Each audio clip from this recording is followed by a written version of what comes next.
গাজা নগরীর উত্তর দিক থেকে দক্ষিণে যাত্রা করেছে হাজারো ফিলিস্তিনি। কেউ গাড়ি, কেউ ট্রাকে, আর কেউ বা রওনা দিয়েছে পায়ে হেঁটে। হাতে যতটুকু মালপত্র ধরার সুযোগ আছে সেটুকু নিয়েই পথ ধরতে বাধ্য হচ্ছে তারা। শিশুরা ক্লান্ত হয়ে মাটিতে শুয়ে পড়েছে, বৃদ্ধরা হাঁটতে পারছেন না, তবু কোথাও নিরাপদ আশ্রয়ের খোঁজ নেই। সম্প্রতি গাজা নগরীর দুই প্রবেশ মুখে ট্যাঙ্ক নিয়ে অগ্রসর হয় ইসরায়েলি বাহিনী।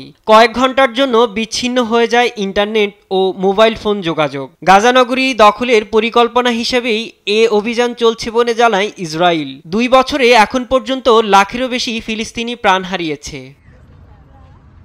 আমি বুঝি নির্মাণের শিল্প, সালাম স্টিল বোঝে ডিউরেবিলিটি। সালাম স্টিল, মোস্ট ডিউরেবল স্টিল।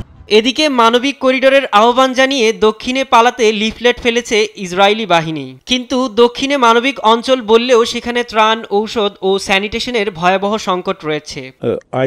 গাজায় সাধারণ মানুষ চরম দারিদ্র্যের মুখে। খাবার, ওষুধ থেকে শুরু করে মৌলিক পণ্য কিনতে গুনতে হচ্ছে বিপুল অর্থ, অথচ মানুষের কোনো আয় নেই।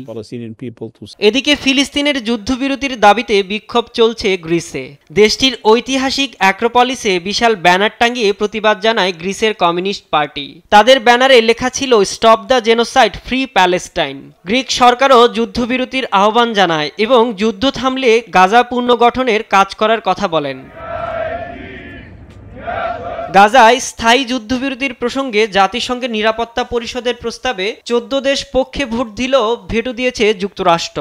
প্রস্তাবটি অগ্রহণযোগ্য বলে আখ্যা দিয়েছে মার্কিন প্রতিনিধি। এতে যুক্তরাষ্ট্রকে ইসরায়েল ধন্যবাদ জানালেও এমন সিদ্ধান্ত গাজায় গণহত্যার সঙ্গে ওয়াশিংটন জড়িত বলে অভিযোগ করেছে হামাস। গাজায় প্রতিদিনই বাড়ছে প্রাণহানির সংখ্যা। দক্ষিণে পালিয়ে যাওয়া একমাত্র ভরসা হলেও সেখানে টিকে থাকার মতো পরিবেশ নেই। মানবিক বিপর্যয় ঠেকাতে দ্রুত যুদ্ধবিরতির আহ্বান আন্তর্জাতিক মহলের। সাইদুজ্জামান, নিউজ ডেস্ক, দেশ টিভি।